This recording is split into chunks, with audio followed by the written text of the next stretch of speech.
ازيكم عاملين ايه؟ يا رب تكونوا بخير وكويسين. لو لاول مره بتشوفوني ما تنسوش تعملوا لايك للفيديو واشتراك للقناه وتفعلوا زر الجرس علشان يوصلكوا كل جديد على قناتي. النهارده هنعمل مع بعض طريقه عمل الشيش طاووق زي ما بنشتريه من اكبر المحلات، وزي ما انتوا شايفين ما شاء الله شكل السيخ بيتكلم عن نفسه وزي ما بنشتريه. وهنعمل الكميه دي كلها من جنب واحد بس من الصدر، وزي ما انتوا شايفين ما شاء الله زي الجاهز بالظبط. عندنا المقادير بتاعتنا: صدر يكون من الفرخة جنب واحد كده.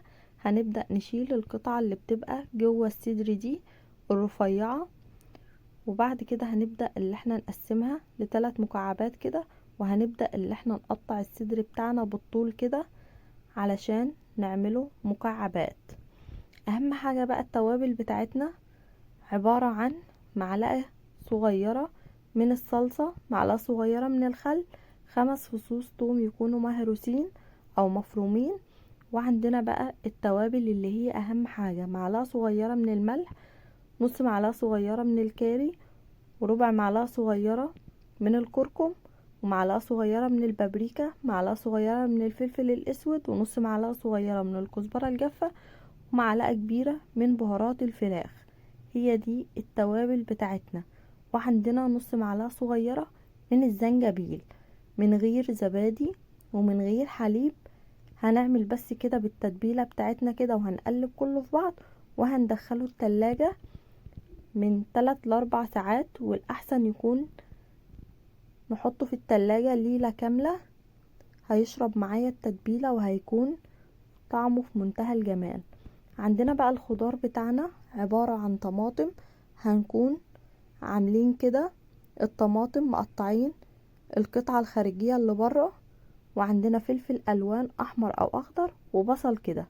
هبدأ اخد السياخ بتاعتي دي وابدأ احط قطعة من البصل، وطبعا انا بحط عليهم رشة من الملح علشان يظبط معايا الطعم، ما يكونش الخضار بتاعي من غير ملح. هبدأ احط قطعة من البصل، قطعة من الفلفل، قطعة من الطماطم، قطعة من اللحمة، وهقفل تاني ببصل وفلفل وطماطم زي ما انتوا شايفين. وانا بعمل كده هبدأ اللي انا اخلص كل الكمية اللي عندي زي ما انتوا شايفين. ببدأ احط قطعة من البصل، قطعة من الفلفل، قطعة من الطماطم، قطعة من اللحمة، وببدأ اقفل عليها تاني بنفس القطعة، البصل والفلفل والطماطم، لحد ما اخلص السيخ. زي ما انتوا شايفين بحط في كل سيخ 4 قطع من اللحمة زي ما انتوا شايفين كده. شايفين صدر واحد بس عملت 5 اسياخ من الشيش طاووق. طاسة كده هرفعها على النار وابدأ امسحها بمسحة زيت بسيطة، وهبدأ ارص السياخ بتاعتي كده. وطبعا النار بتاعتي بتكون هادية، واول لما هتاخد لون هبدأ اقلبها على الجنب التاني زي ما انتوا شايفين. وممكن اللي انتوا تعملوه تحت الشواية هيكون طعمه برضو حلو وهيستوى معاكم برضو.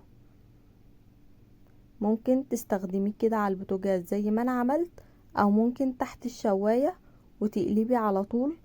كل ما اللون، كل ما جنب من السيخ ياخد لون تقلبي على الجنب التاني. شايفين شكله ما شاء الله مكرمل معايا ازاي؟ ما شاء الله طعمه كان في منتهى الجمال. شايفين شكله زي الجاهز واحلى واوفر. ما تنسوش اللايك للفيديو والاشتراك